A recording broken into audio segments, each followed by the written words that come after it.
Hi, welcome to Sharing Spirit. Thank you for joining me. I'm going to present some ideas and concepts of spiritual healing. One of the wonderful features of spiritualism is the openness of interpretation of concepts and ideas for each individual. When I talk about a concept or an idea, I am presenting my interpretation of it. Spiritualism's third principle states, we believe in communication, guidance, and healing from spirits and angels. Let's look at that. Healing from spirit and angels. Spiritual healing.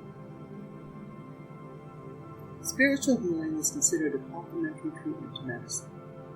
It should never be used instead of medical treatment, but can be used to complement medical treatment. There are many kinds of complementary healing practices, including acupuncture, Reiki, acupressure, faith healing, and of course spiritual healing, along with many others. Harry Edwards is known to have been one of the greatest of spiritual healers and wrote quite a number of books about it. One of his books that I highly recommend is A Guide to Spiritual Healing.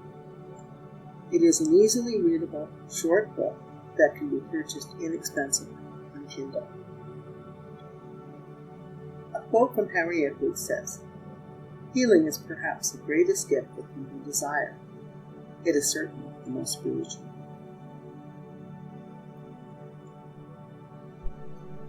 People who feel for those who suffer and desire to help those who suffer have the human potential to heal.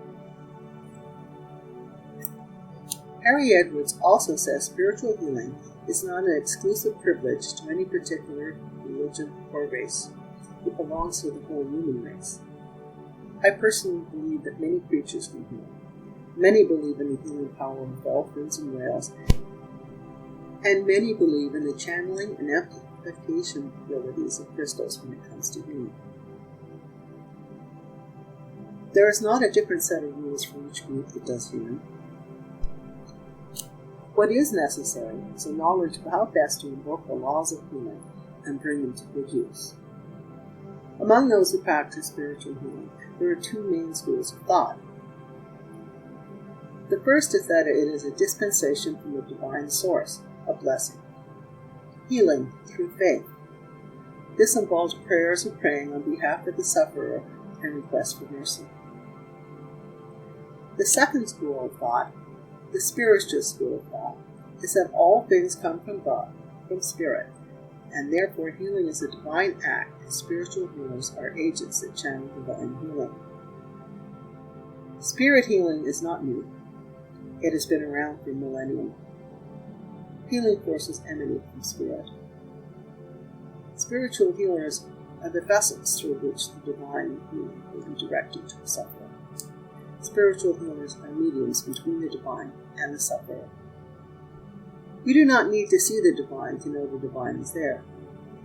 Just as we know communication waves are there because our speakers and headphones interpret the waves for us. The spiritual healer does not heal. It is the forces of spirit who heal. The healer is the instrument for the divine. There is no one method of spiritual healing. There are suggestions of methods, but there are no hard and fast rules governing spiritual healing. Ceremony and ritual may impress some people and have some psychological benefit for some people, but there is no real purpose to it. Most people have the gift of healing in one form or another. It may not be activated yet, but it is there.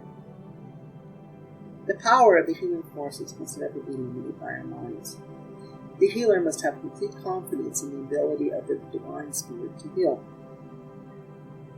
Spiritual healing is currently looked on as a complementary modality and is never intended to be a replacement for medical treatment. Currently, the National Health System, the NHS, in Britain employs spiritual healers through sponsorship of some spiritual foundations.